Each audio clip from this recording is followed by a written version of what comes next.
Alert! Alert! The following subject is restricted to the Pro Football Central Radio Network. No Tim Tebow talk.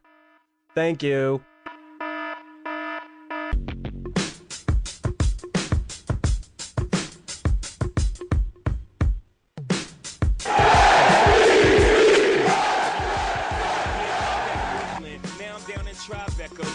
Welcome to JetsCentralRadio with Mike O'Connor and Joe Caporoso from TurnOnTheJets.com.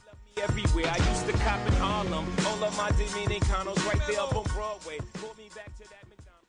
What's up, everybody, and welcome to our inaugural episode of Turn On The Jets Central Radio, hosted at Pro Football Central Network. We are very happy that we finally got this podcast together. Special thanks to Pro Football Central for helping us with that.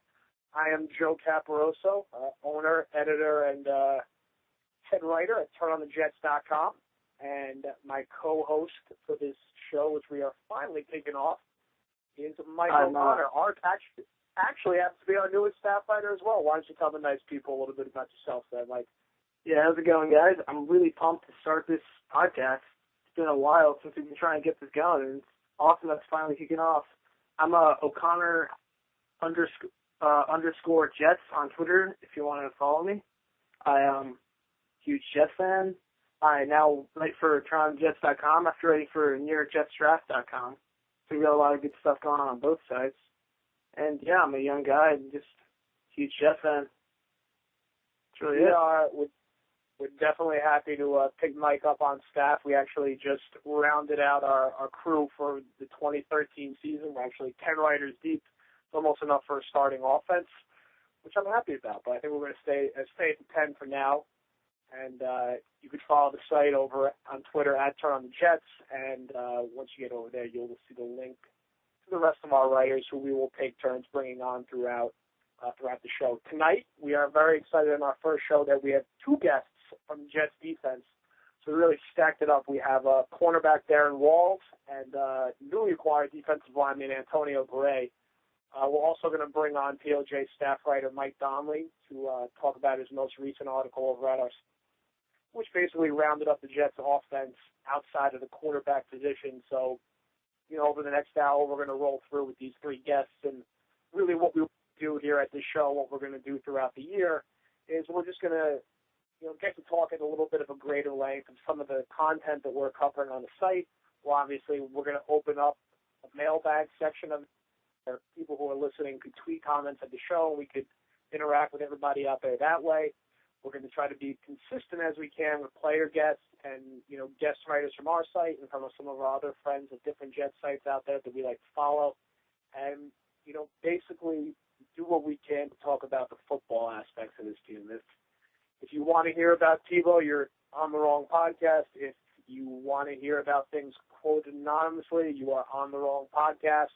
If you want to hear about Mike Goodson's defunct rent payments from 6 years ago, this is probably the wrong podcast for you. We're going to try to keep it focused on football. And before we get into our first guest, which is going to be Darrin, Mike, I'm thinking, what stories kind of caught your eye, out of minicamp today? I mean, we don't have to go too crazy about what happens when there's not pads on and it's June, but, what kind of caught your eye, from what you were able to follow today? Well, of course, everybody's looking at all the passes that were dropped. Well, at least on my Twitter, it seems like there was a lot of passes I didn't get to go. So I'm getting the updates, and it's just drop pass after drop pass. I feel like people are overreacting. Well, I see guys like Jeremy Curley, who's actually, really reliable last year in terms of catching the football. I get a little nervous. I mean, I know Stephen Hill, guys like that, they're still underdeveloped, and Clyde Gates, we can't expect much. But I really thought Curley could at least become somewhat of a leader until Antonio Holmes goes 100% in camp.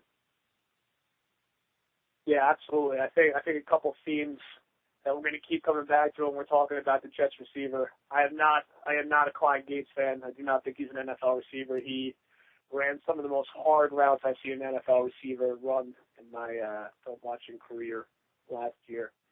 Curley, I'm on the same page with you. Curley, I'm on the same page as you. I think Curley was terrific last year.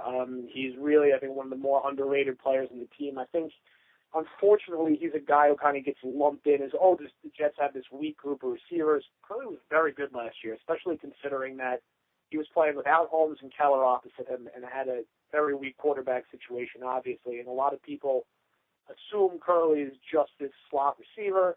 He's really a situational player. He's easily the Jets' second best overall receiver right now. Really should be playing a full-time role opposite of Holmes.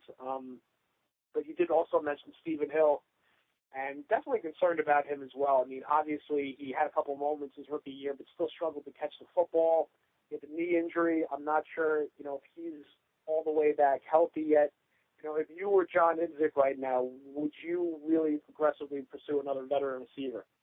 Well, with all the young talent on the team, even behind these guys we're talking about, I still would, because right now, if you get Holmes back healthy, even if you do get him back healthy, Curley he can play outside, but you're wasting a lot of talent if you play him outside. So I'd like to see him in the slot. And right now, it just looks like Stephen Hill can't play outside, so I would definitely pursue somebody. There's still a lot of good talent out there, like Steve Preston is still out there, off the top of my head. Chad Shillings, of course, is gone. He's probably going to New England. Great Chad Shillings, yeah. Still out there. I think some other guys out there. Yeah, Preston's an interesting name. We haven't heard his really kicked around too much. I think he was getting looked at by a few teams. He might have had some knee problems. A name that keeps getting kicked around, two names really, is Brandon Lloyd and Braylon Edwards. Lloyd, I think he's on a quick dial with New England if their receivers don't look good enough in the summer. Baltimore is another good team to keep an eye on who could really use another veteran receiver. I'm not sure if Lloyd is going to come to a team who's not perceived as a contender like the Jets and who has kind of a shaky quarterback situation. Braylon Edwards, and, from everything I hear, it's not happening. Jet fans are very adamant about seeing him come back, having him back. From what I know and from what I hear, John Idzik is not a fan of him. He looked at Seattle cast-off receivers and chose Ben Obuanu over Edwards. And, I mean, they signed Edwards last year. He was on the team and actually started week 1 for them. And really, I don't think Idzik is a fan of him on or off the field.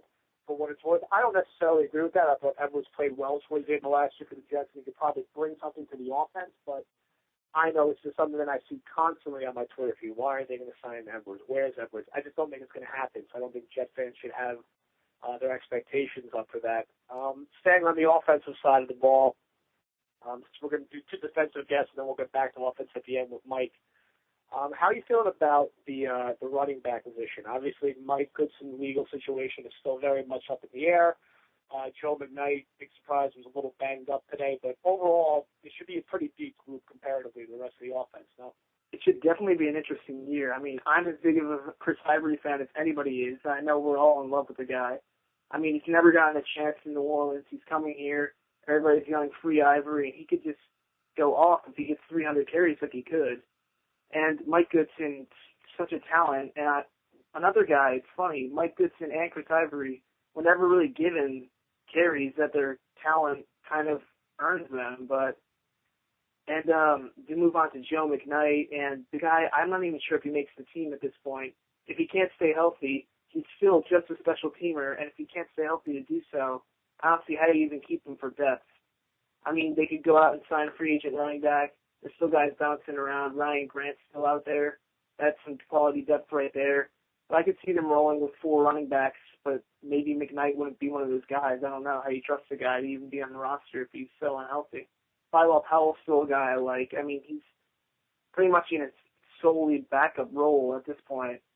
But he still looked good. I mean, he has limited bursts, but he still looked good in, short yardage situations last year. He really has good vision. It's kind of quick twitch, and it's not too deep a vision. But, I mean, he can get to the second level. He's kind of useless after that, but he's a quality backup. So I'm definitely feeling more confident about the Jets running back situation, even with the cloudiness above Goodson. If Goodson's here on the team, he's going to play. It's as simple as that. I think people are making too much of a controversy of it.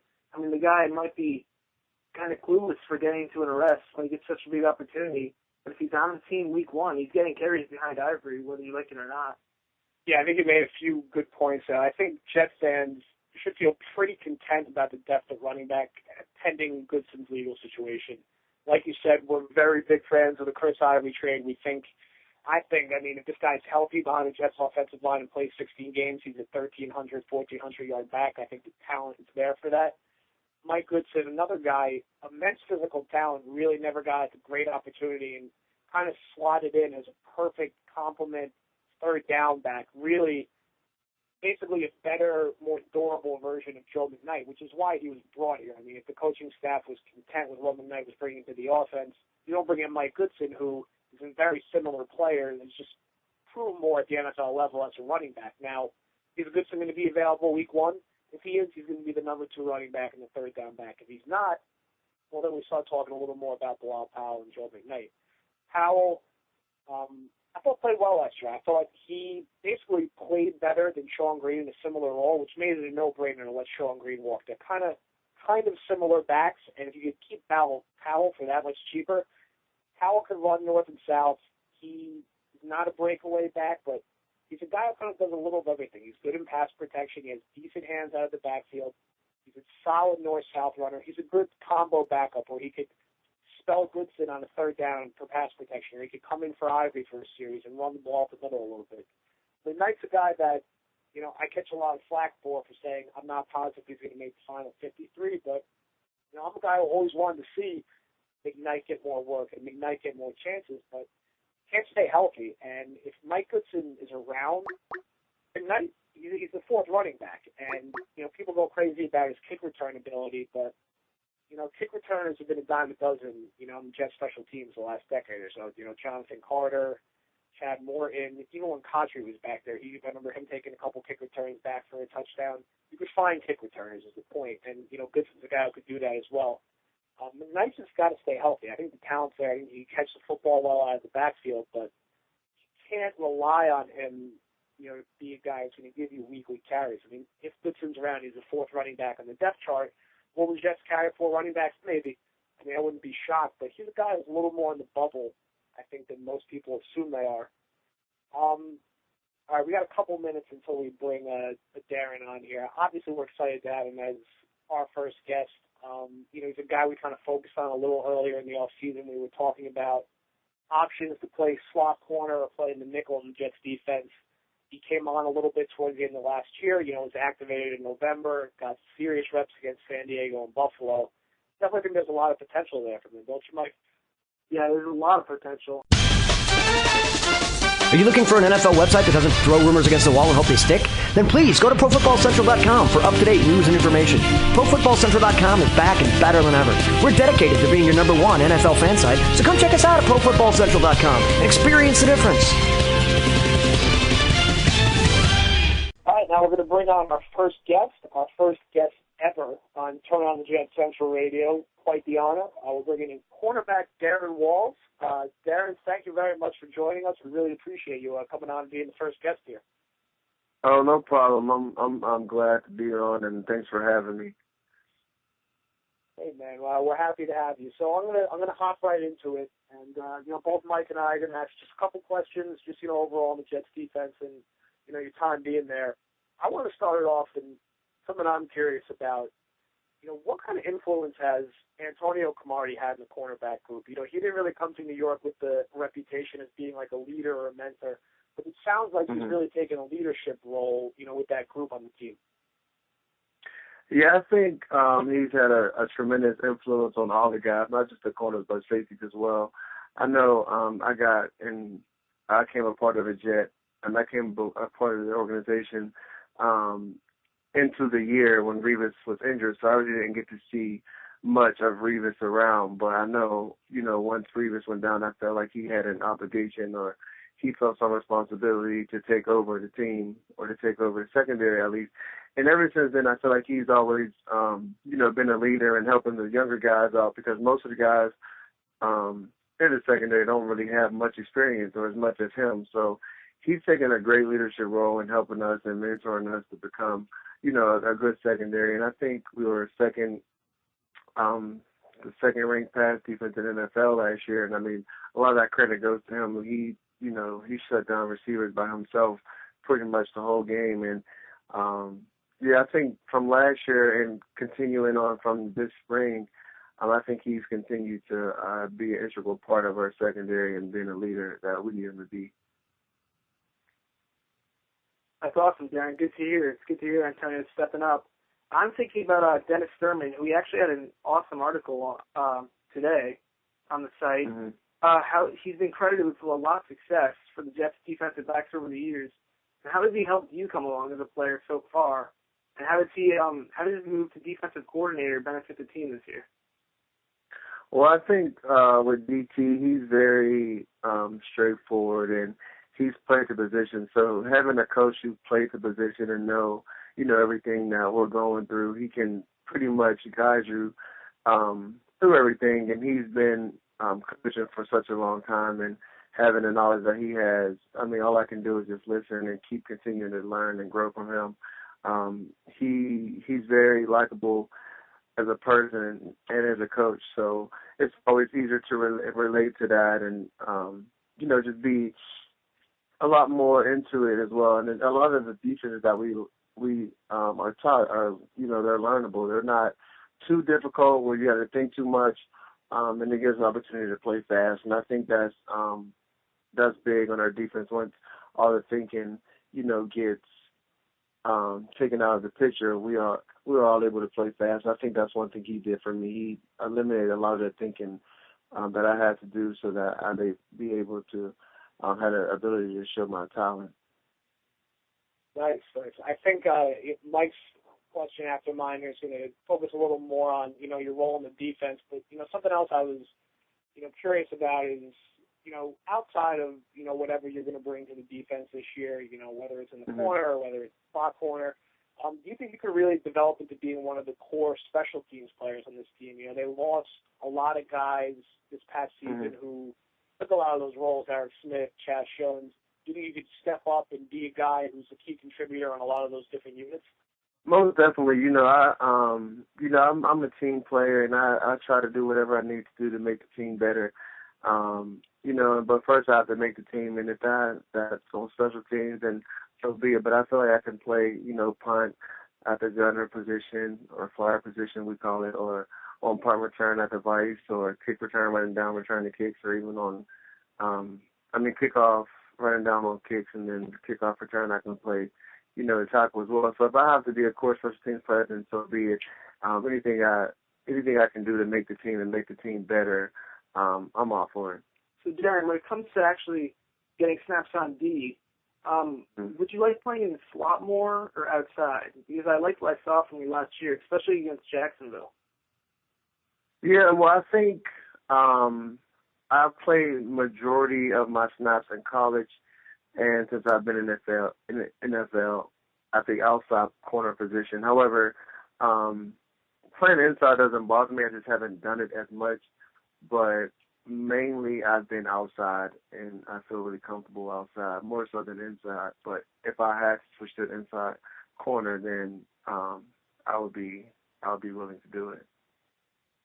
Good to hear. Great.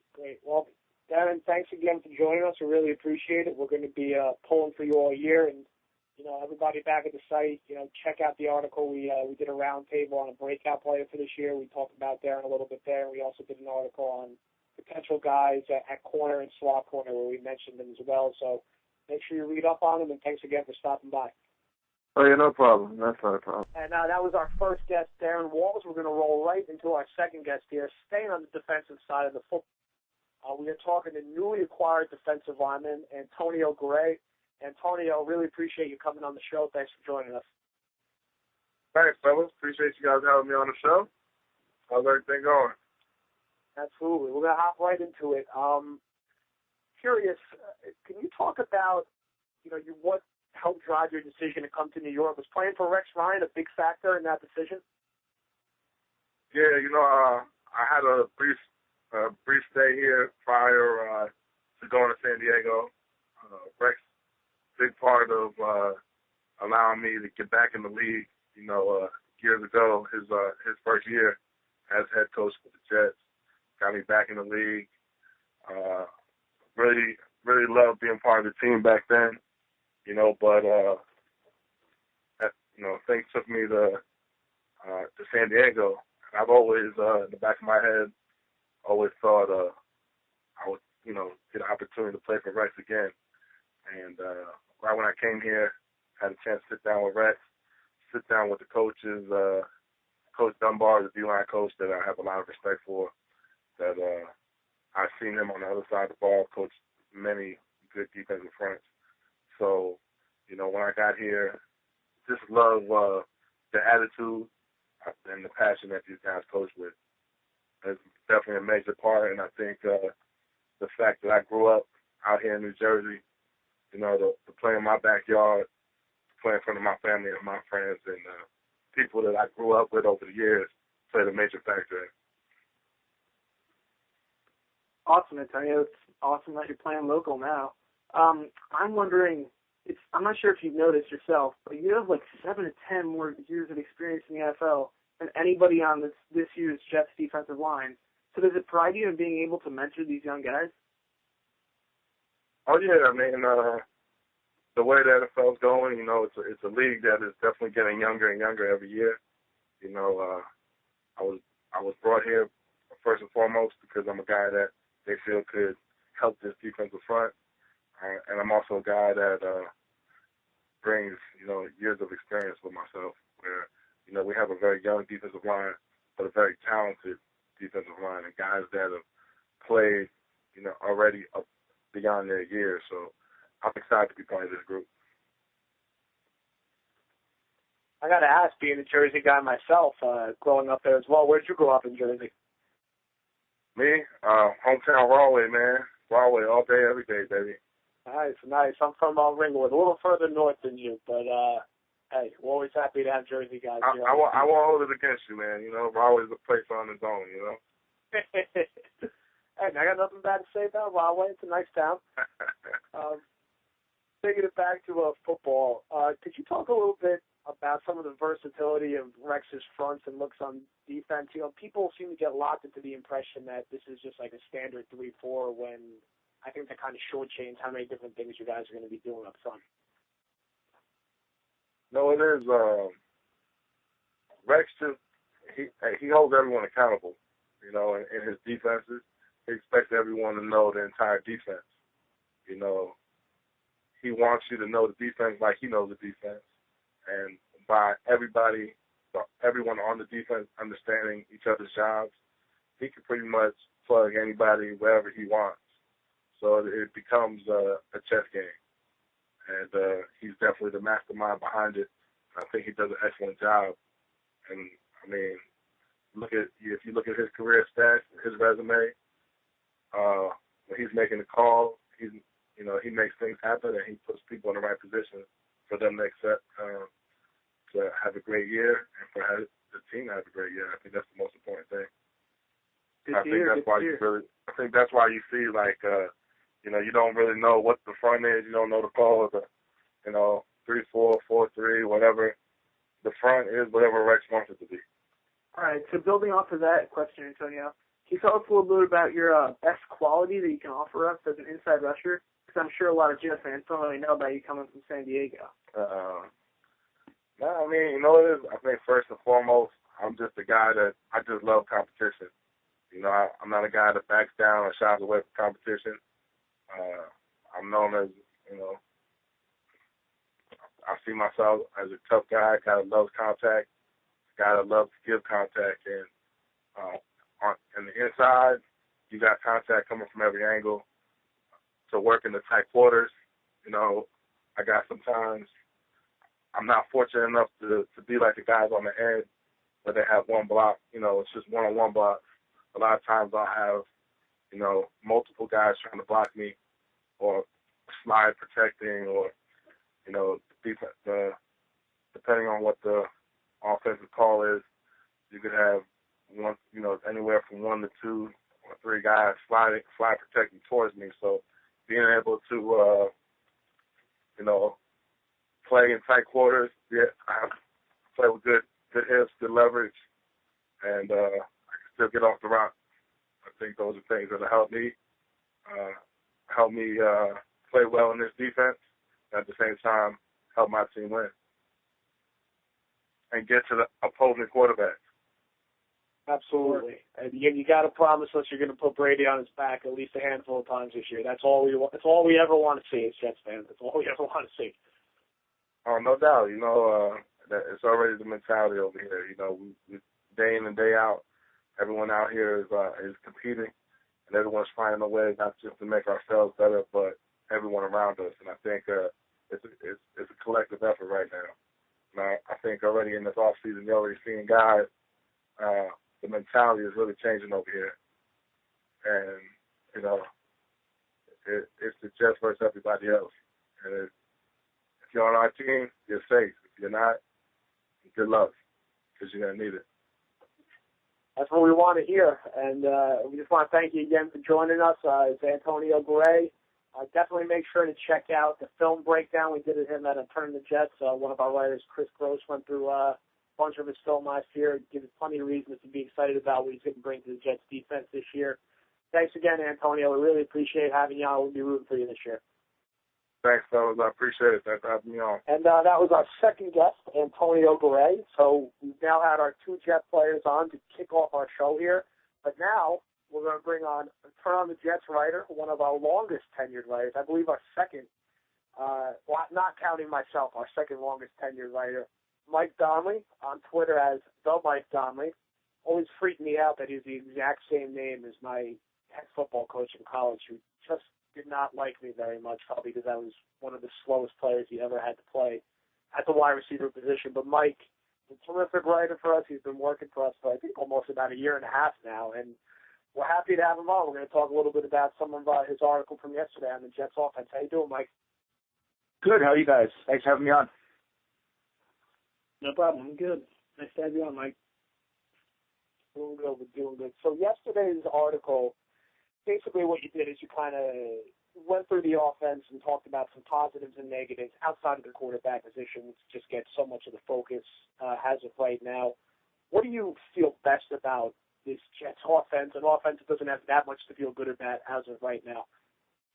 Well, the thing I wrote about in the article was how there's so much more to look at than just the QB. Like, everybody wants to, pin everything on Mark Sanchez or Geno Smith, and, that's it. But, there are a lot of things going around, and, the receiving position, to me, is the biggest question mark. I know you asked what the best thing is, and I would have to say that's the running game. Because, like you, I think Chris Ivory can be terrific.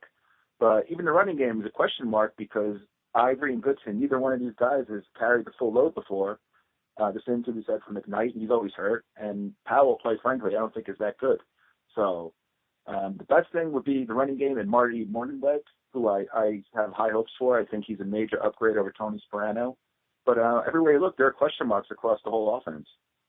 Yeah, I mean, I definitely agree with you on Morningweg. I think it's hard in the first place to not be an upgrade over Sperano, who was pretty much a disaster last year. But Morningweg, in particular, does have a very good history of, being a quarterback-friendly coordinator, which obviously the Jets need, and, being a little more of an innovative offensive mind. Right, and as you know, he's a former quarterback himself, so, the way he runs an offense is through the quarterback's eyes, whereas Sperano, I don't know what the hell he was doing half the time. But at least the offense is going to have a plan, and he's going to put the quarterback in the best position to succeed, I think. So yeah, it will be nice to see them with some kind of plan, because last year, at times, I'm going back and I'm watching this film, and you just rub your head and you're like, what were they? How did they fathom that this was going to gain yards on an NFL defense? It was mind-boggling at times.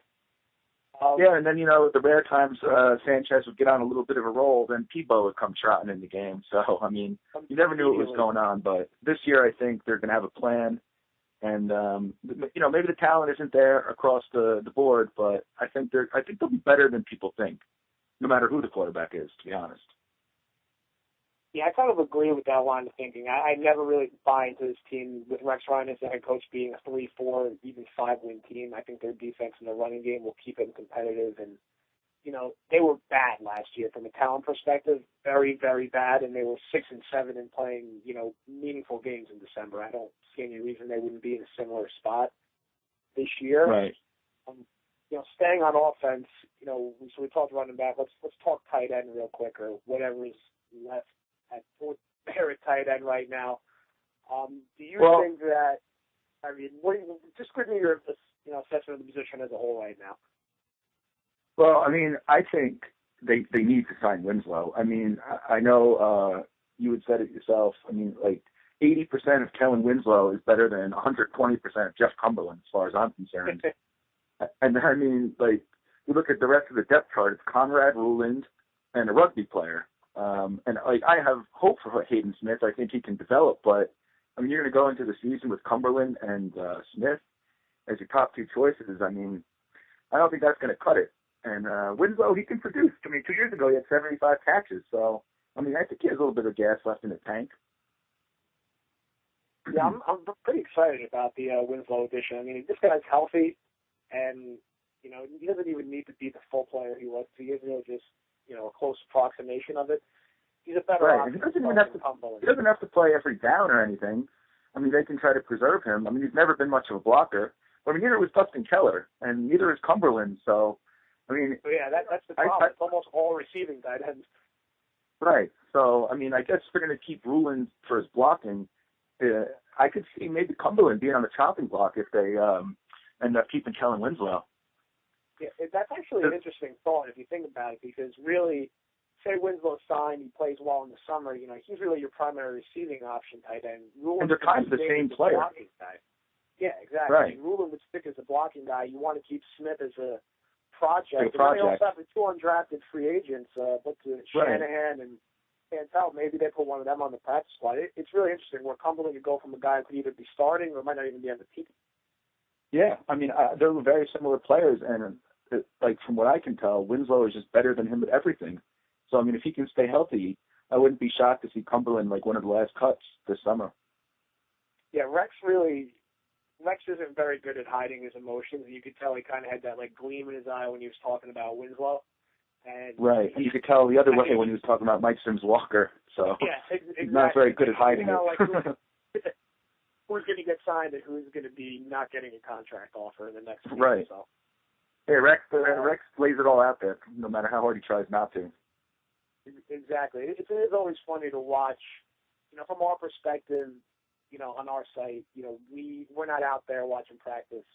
We kind of, we'll go to some practices on the camp, but generally what we see is like an OTA or a mini camp. We're just, getting in the information, that we're hearing, and which makes it kind of silly about, this process. Like you have 10 people basically tweeting the exact same thing. And it's always interesting to see how different people are interpreting how certain people are excited about things. There was a lot of buzz today about how David Lee, the quarterback's coach, was kind of downplaying how ready Geno Smith was going to be. Mm-hmm. But as you've been saying all along, is that it's still very early in this process. I mean, we're not going to have a good idea. Too early.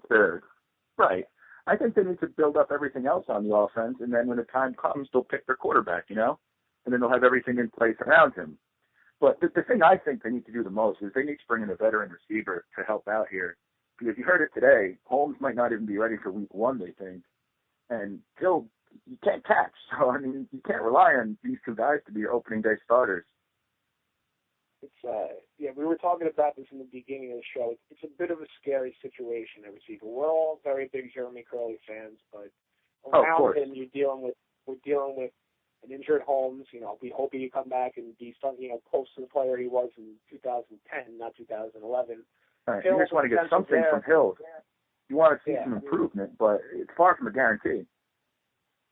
Yeah, and when you look at the rest of the guys that they have, obviously we're not high on Gates making an impact. Obuwan is a depth guy, special teams guy. I do have some hopes for some of their undrafted free agents. I think, Zach Rogers probably has some potential. And a team like this, and there's a guy who's going to make it, there's an undrafted free agent who's going to make an impact somewhere, a receiver would probably be here, but still, it would not hurt to have a little more veteran insurance somewhere, just especially if you're going to have a shaky quarterback situation. Right. I mean, when you look at who their veteran insurance guy is, Clyde Gates, like, that's the guy. I think they have to do better than that because, when two of your top three are an injured Holmes and Stephen Hill, Curley's good, but he's not a number one option. You need some help. No. And Winslow is a good start. Like, that would be a good signing to help out. He'd be a good target to have, but, I mean, I don't know. I think they really need to bring in a veteran. Yeah, I think unfortunately or fortunately, we're getting ready for another year of a lot of 13-10, 16-10, 9-7 football games. Right. Where they're going to rely on their running game and their defense, and they'll be competitive because their defense is going to be good. We come to expect that with Rex. But, right. Well, the other thing we saw throughout these 2 days of minicamp was they were putting like Joe McKnight out as a receiver and stuff like that. I mean, I love that because he's a running back, I mean, he's still one of your best playmakers. And for a team that lacks playmakers, you got to get them on the field somehow. So maybe that's how they're going to try to avoid or not feature wide receivers as much. Try to get creative. With the depth of running back, as I was saying, you might as well use these guys in more than one role. I've written something a couple of weeks back where saying really the key to the Jets offense this year is going to be guys being versatile, doing multiple things, whether it's McKnight playing running back and receiver, or it's Hurley working in the slot and outside, or if Cumberland sticks around or Winslow's a tight end, those guys are going to, take reps at receiver in certain formations. Guys are going to be really moved all over the place, and you just have that Morningway puts together an offense where there's a lot of quick screens. You're going to have to get creative. Yeah, you're going to have to manufacture yards and manufacture points, because really next off season, and what Jet fans need to remember is that next off season, this team is going to have about $40 million in cap space and 12 draft picks. That's when you're going to see the receivers and the tight ends and hopefully the rest of the offense built up kind of around it.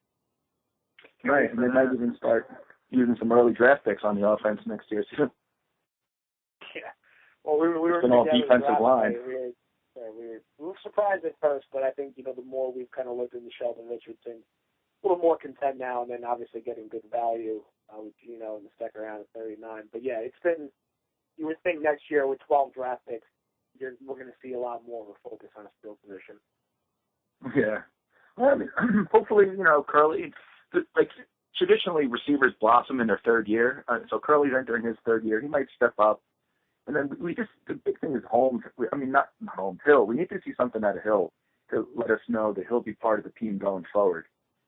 So yeah, it's scary whenever you spend the second round pick on a guy, trade up for a guy in the second round, and you're still kind of unsure, what his long-term thing is. I mean, the catching thing, it's really you hope it's the kind of thing you can vet out in practice, but ultimately, for some guys, it's like either you got it or you don't. Like, if you can't catch consistently, you can't play receiver in the NFL, and it would be a shame because obviously the size and speed is there. By all accounts, he's a good, hard-working kid, so you hope that he really got after it this off-season, but you got to catch the ball. I mean, even if he could just be a 25 to 30 play guy at the beginning of the year, who's a guy who could run the deep post and open stuff up underneath, he needs something from him this year. Right. I mean, one of the biggest mistakes Tannenbaum made last year, I thought, was basically plugging in Hill as the number 2 receiver from day one. And, he clearly wasn't ready, and he's still not ready. So I don't want the team to, think they can be like, it's a guarantee that Hill's going to step up and be ready in year 2, because I don't think it is. And that's why I think they really need to add, some kind of veteran receiver. I don't know who. I mean, I don't want to say Braylon Edwards like everybody else does, but there are a few guys out there, and, I think they could bring in one. Yeah, it's definitely going to be something to keep an eye on moving forward. And I think that is just about going to wrap up our debut episode of Turn on the Jets Central Radio. Mike, I appreciate you coming on. Obviously, we're going to have you on. That was my pleasure. Thank you. And, thanks for coming on. And thanks for everybody for listening here in week 1. We're going to have this link up shortly, and stay with the site. We're going to have our usual barrage of content throughout the rest of the week and, throughout the rest of the summer leading into the season. So until next time, thanks for listening in. This has been a presentation of the Pro Football Central Network. For news, blogs, highlights, and more, log on to ProFootballCentral.com.